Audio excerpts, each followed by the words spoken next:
Subscribe to The Honest Critique for current affairs, movie, book, and product reviews. Also, make sure you press the bell icon to get notified whenever we upload a new video.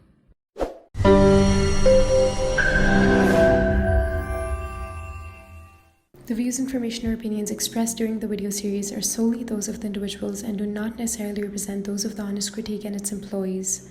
The following video contains strong language which may be offensive to some viewers. Viewer discretion advised.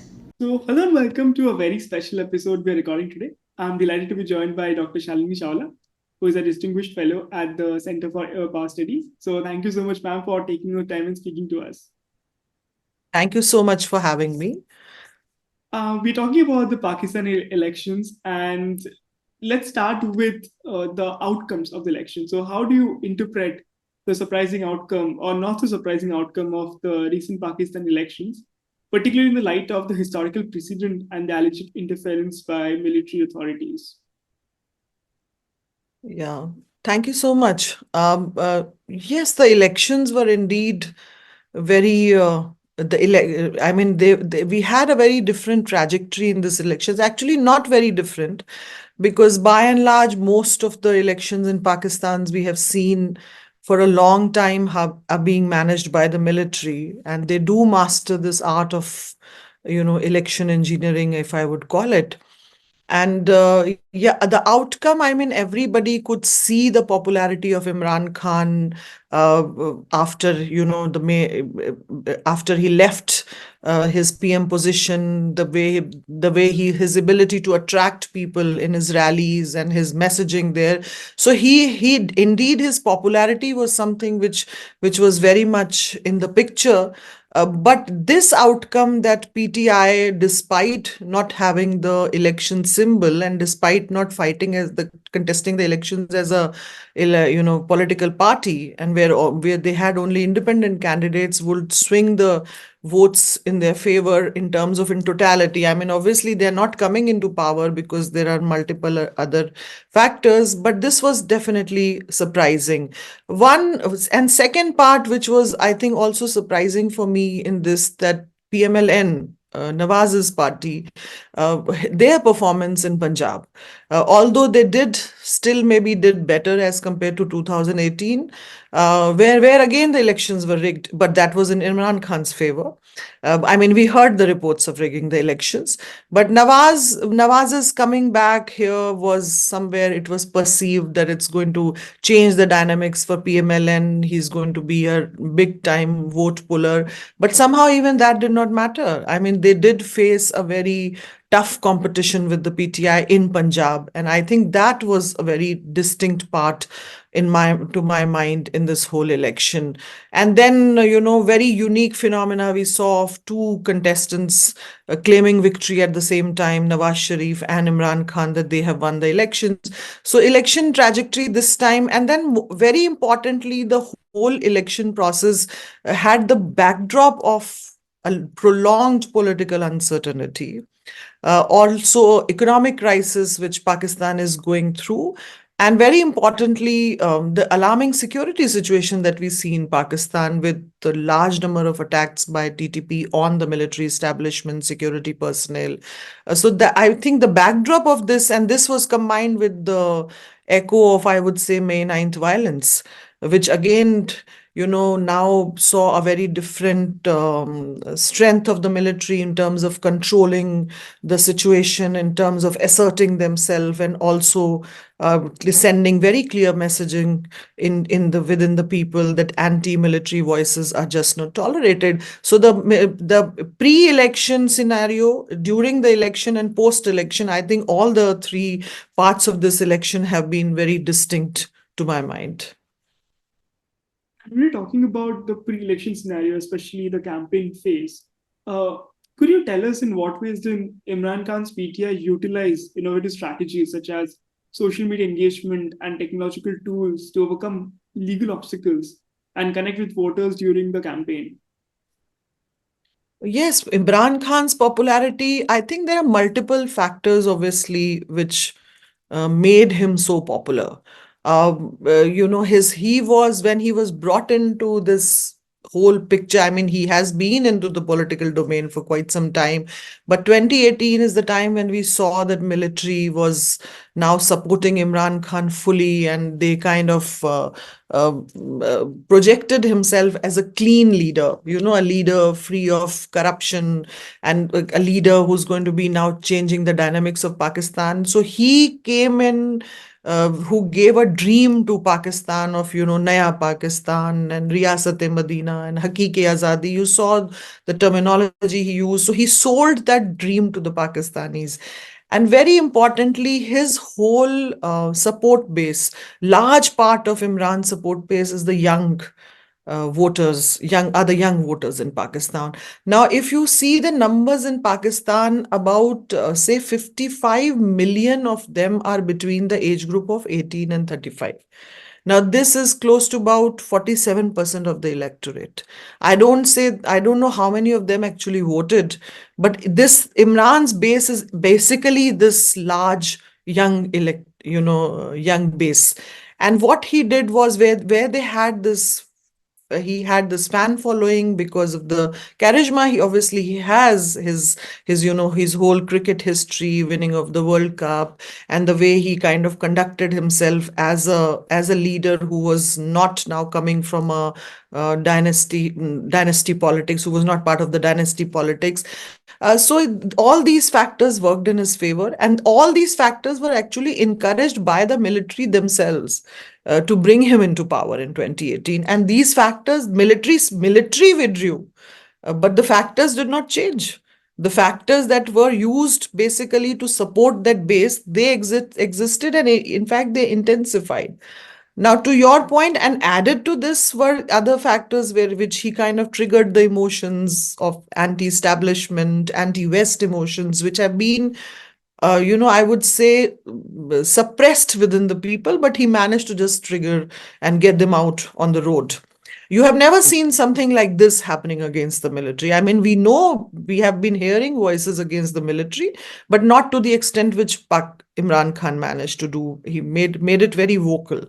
What did he use was extensive social media campaign, and it links very well because he had the fan base is young voter base, and you use the social media, where two factors obviously those that helped that campaign. One was the younger lot, which are obviously very well connected with social media, so he could reach them very easily, convince them very easily.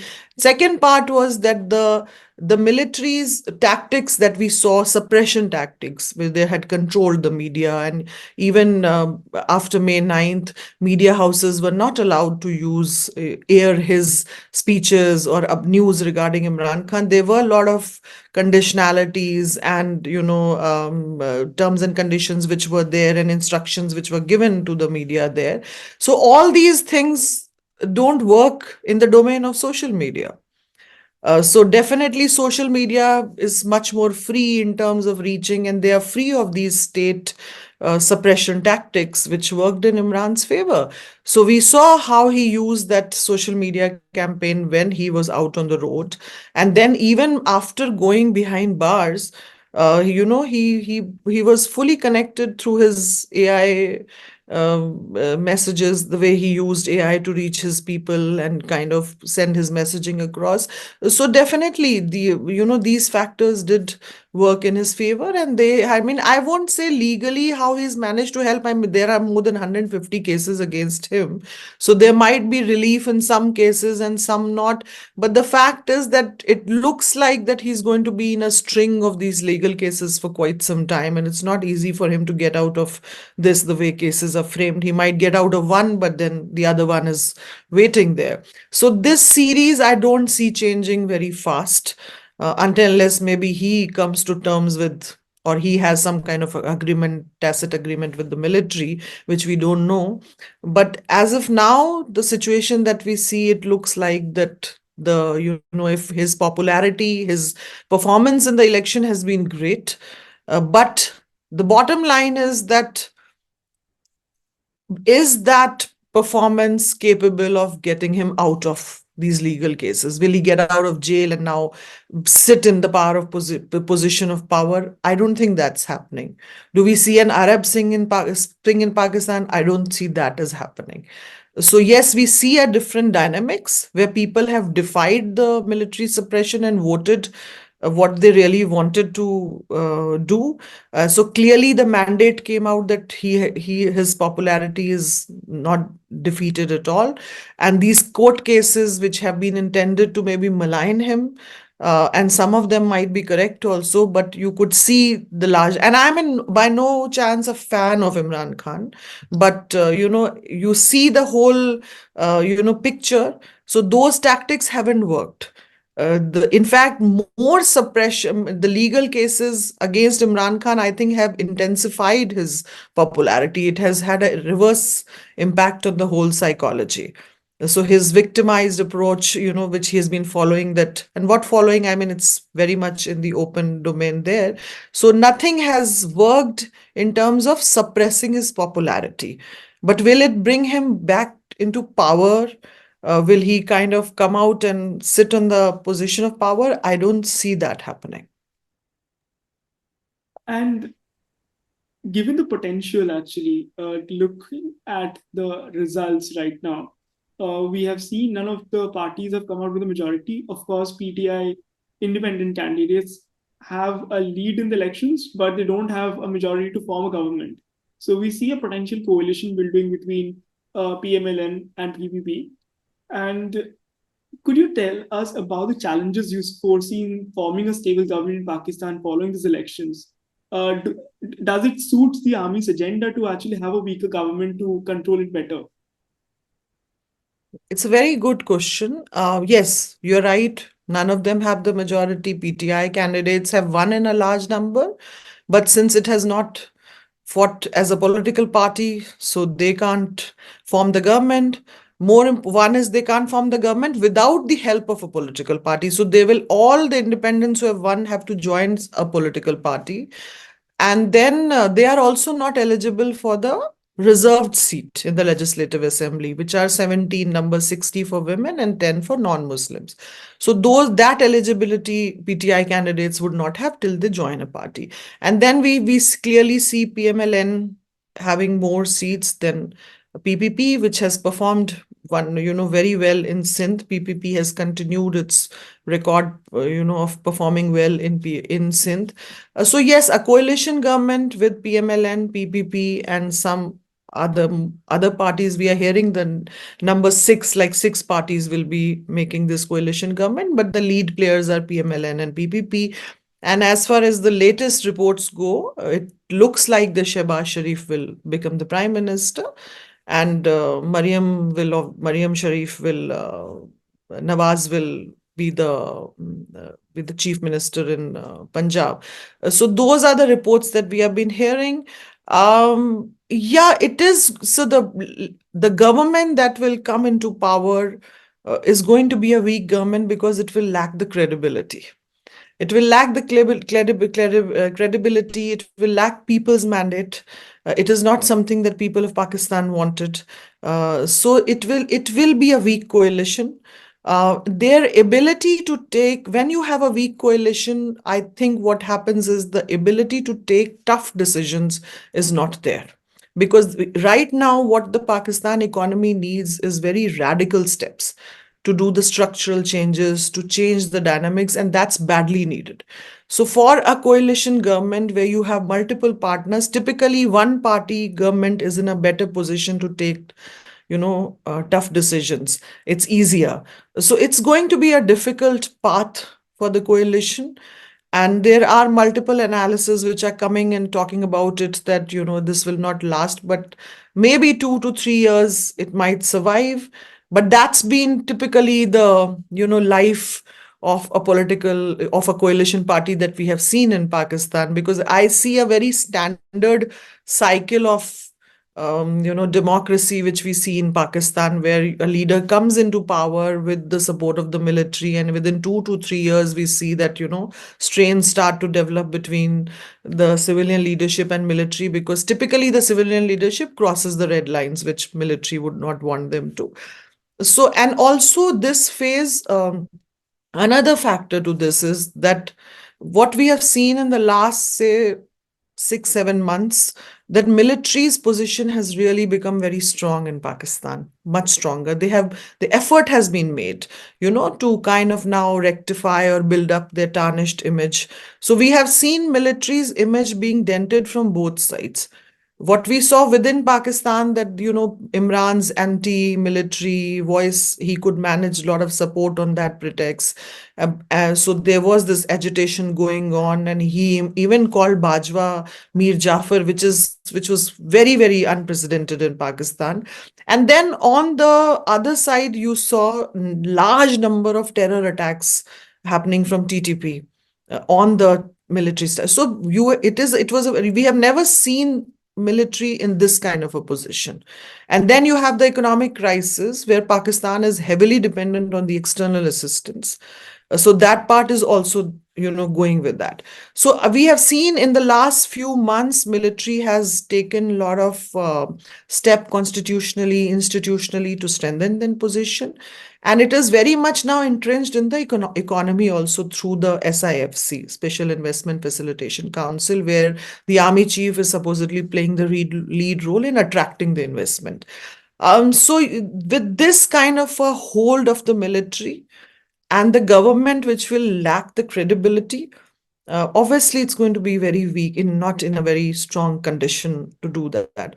And I think military is not looking for a strong coalition also. They will be okay with a weak government. They would not want a government which actually challenges them. And maybe that's why Shehbaz Sharif suits them better than Nawaz Sharif, who has a history of this major discomfort with the military. I have just a small follow-up actually on this, because when we see areas, especially Balochistan or Khyber Pakhtunkhwa, which has been in turmoil recently, especially Balochistan, do you see it's in army's favor actually to engineer the results in those sensitive areas where you're already seeing turmoil?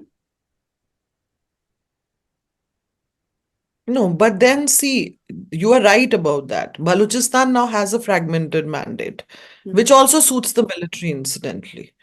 But for them, I think for the military in this election, the biggest challenge was to turn Punjab in their favor, where you have more than 50% of the General Assembly seats, and also large chunk of the military is from Punjab. So for them to have Punjab in their favor, I think was the biggest challenge, in which where I feel they were not able to get the result which they wanted to. Because yes, Nawaz Sharif won, their party won, but PTI gave them a very tough competition, and they did not manage to maybe rig the elections as much as they wanted to there. So I think winning Punjab was the prime to form a central government. For them, Punjab was the most crucial province there. Sindh was very much sorted. But Balochistan, even if it's in, they can manage the situation there in their own mind. It's not managed, I call it mismanaged. But I think in this election process, Punjab was the prime challenge. To an extent, they managed it. But I mean, by and large, a lot of Indian commentators are saying that, Pakistan military has lost it. But I feel that they might have lost in the sense that they could not defeat Imran's popularity. But the end result is still what the military wanted. So, I mean, yes, the whole election is a reflection of people, anger of the masses against the military for sure. Against the military, against the dynasty politics. So, anger is reflected for sure. But does that mean that people have got the result which they wanted? No, the result or the final outcome of the whole process is still what the military had designed. So I don't see them as being defeated here. I think they have managed it what they wanted to do. And moving on, how do you interpret the performance of the religious parties in the recent elections? Because while Mm. Pakistani society in general have been very criticized for being polarized in the recent past, we don't see that translating into vote share. So, what other implications can we infer from this performance? A very good question here. So, when we say that the Pakistani society is polarized, that is more has been discussed more in the context of that polarization created by Imran Khan's popularity.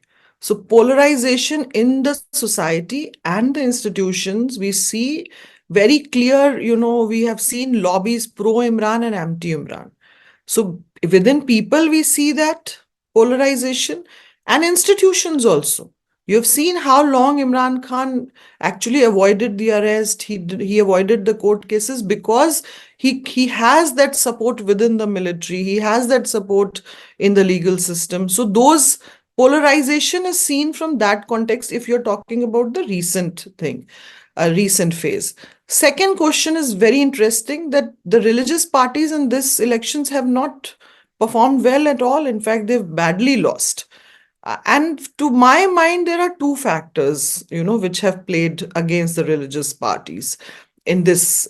And in fact, they have not performed in any of the election apart from, I think, maybe 2002, but we have not seen their performance. But this time it has been particularly bad.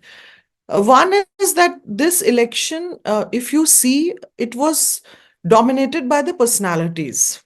So it was Imran Khan, Nawaz Sharif, and Bilawal Bhutto. So these were the three lead personalities which were dominating the whole landscape.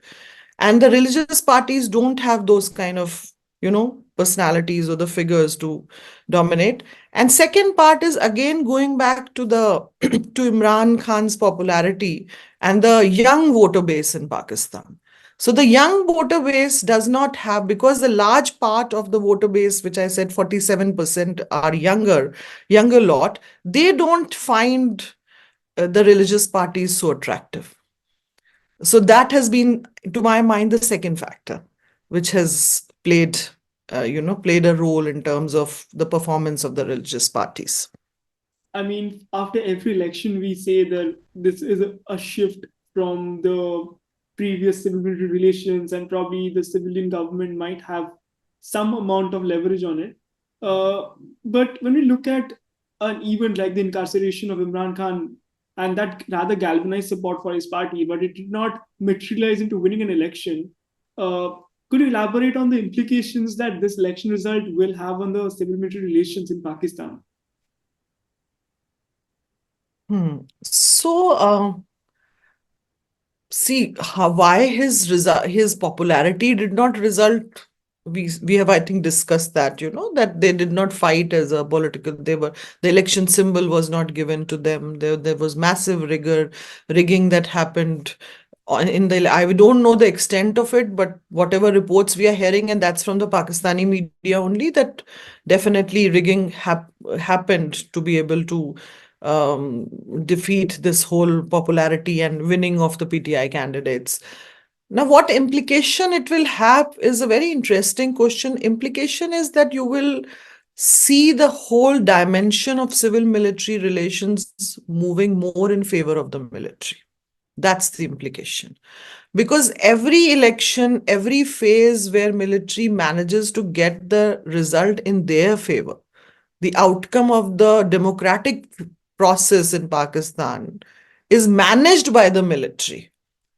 And then with that outcome, what kind of relationship one would feel that it will have with the military? So it stays. So I think military will continue its control on the strategic decision making. That we will see.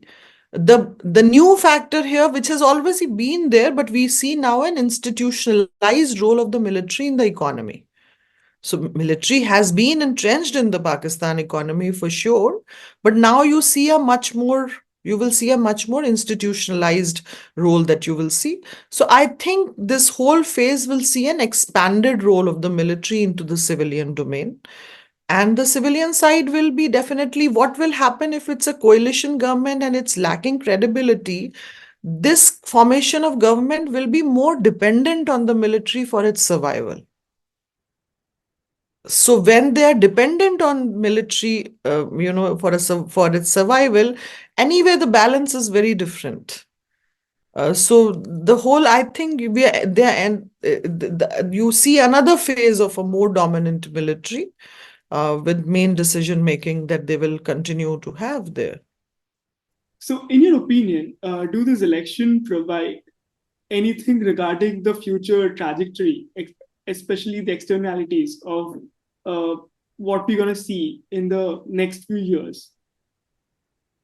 So if I got your question right, you're asking about the external dynamics of Pakistan, its foreign relations. Is that your Yeah. reply? Okay. So, this is a very interesting aspect which needs analysis, maybe, yeah.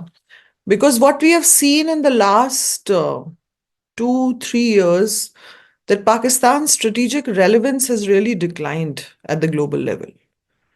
And that you see mainly because of America's exit from Afghanistan, US being focused on the Indo-Pacific strategy, where Pakistan is not, obviously doesn't find the space there, it can't find a space there.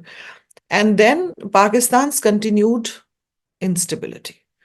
So you have these, 3 or 4 factors which are responsible, which you see in the overall dynamic. So the whole narrative that Pakistan has for a long time, cherished, that it is a state which is strategically very important and it cannot be allowed to fail. That actually was challenged, I would say, in the last 2, 3 years. And what we see right now, that Pakistan's, efforts to revive its strategic challenge, its strategic relevance. And with this new coalition government, how will the things shape up? I think, see, the critical focal areas of their foreign dynamics are all mainly um, directed or controlled by the military, I would say. So if you see the external dynamics, so you don't see the change in terms of the coalition government's weakness reflecting there. Yes, it does reflect in the sense that we saw in Imran Khan's phase that foreign policy had challenges where he had, because of his continuous, narratives against America, the relationship between Pakistan and US, we saw the strains there because he kept on saying that, US is responsible for where Pakistan is. And he had this very strong anti-West narrative. And finally, also that it was a West conspiracy which led to his departure was his narrative. And then we also saw how his position impacted Pakistan's relationship with Saudi Arabia, because he talked about, a parallel alliance with Malaysia and Turkey, and which obviously did not go very well with Saudis. So those strains were seen, and this was also one of the factors which contributed to his exit, to, unhappiness of the military.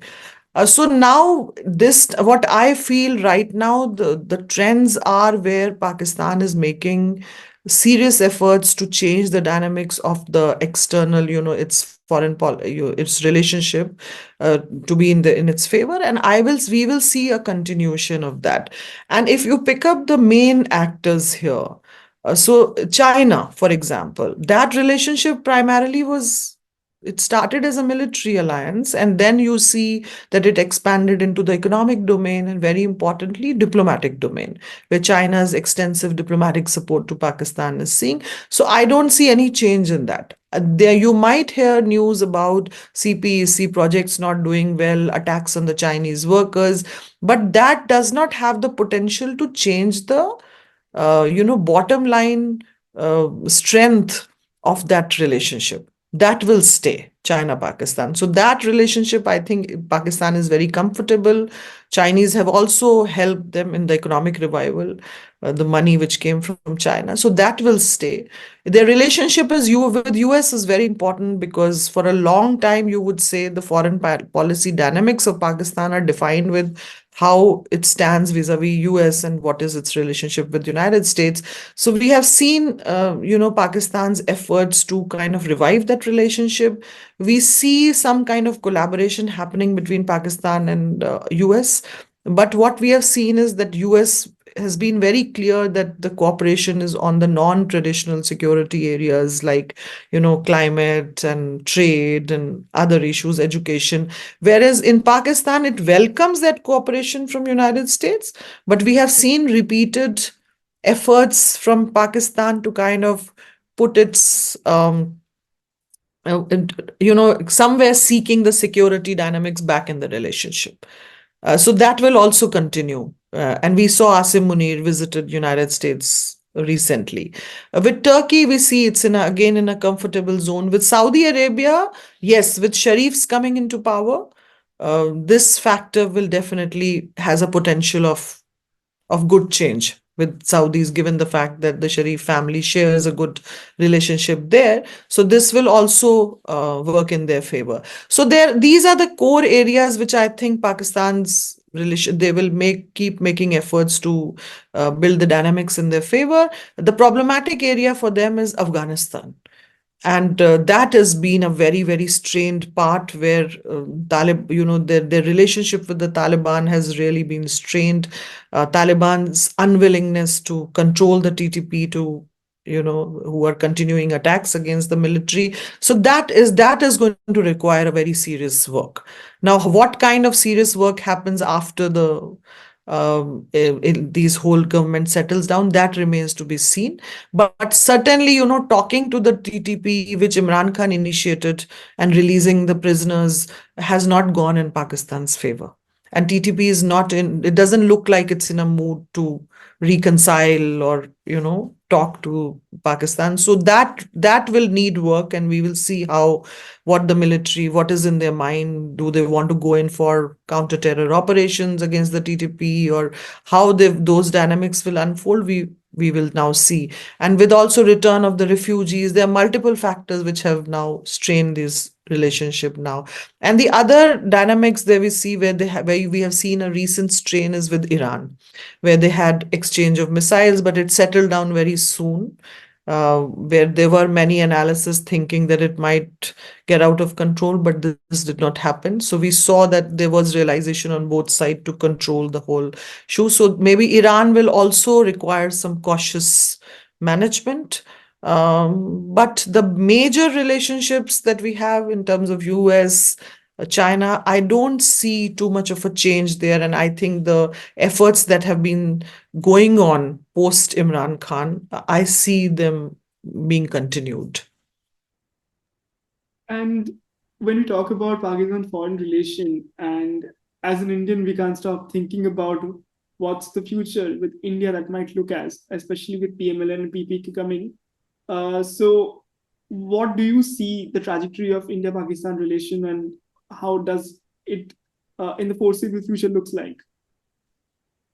So, see, this is too early to say, first of all. I would say, I mean, yes, Nawaz Sharif when he was campaigning, he talked about fact that he would like to have peace with the neighbors, and somewhere there were this whole analysis happening that it implies also that he wants to have peace with India. So he repeatedly talked about this factor. But it's too early to say right now what's going to be the position of the government. And I am not sure if the coalition government will go back on the existing, position of Pakistan that the talks can happen only when you reverse 370. So I don't think that is something that's going to happen. And obviously, no change on that front is going to happen from India's side. And then we will have more clarity on that once I think our elections are also done. So in the next 4-5 months, we will see it. But one factor, definitely, what I would say is that, during Imran Khan's tenure, although we have not in diplomatic relationship or dialogue since 2016 after the Pathankot attack, because that was a major blow to Modi government's series of initiatives which they took, which were bold initiatives. For example, Prime Minister Modi actually visiting Pakistan in 2015 December. So that was a big jerk to the trust that India kind of was having at that time, that they could potentially take this and have a fresh start to the military relationship. So for now, from now 2016, we have not have any diplomatic engagement. But during Imran Khan's time, I think the environment of this bilateral environment became extremely toxic, because the statements which came out of Imran Khan were, I think they did not allow any space for anything. And he, after our revocation of Article 370, the entire trade was suspended by that regime, Imran Khan's government at that time. And the space had really shrunk for any dialogue. That might change a little bit with Nawaz Sharif coming. But will that lead to a engagement? It's going to be a challenging road, because Pakistan, I think right now, how likely it is to move away from that conditionality, which it has been repeatedly talking about 370, that we have to see.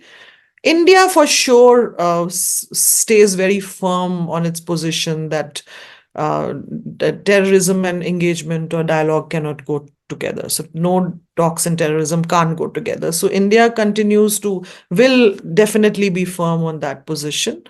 But yes, it remains to be seen. Let's see, how it grows, and what's the potential it has. Maybe next 5 to 6 months from now, we might have more clarity on this aspect.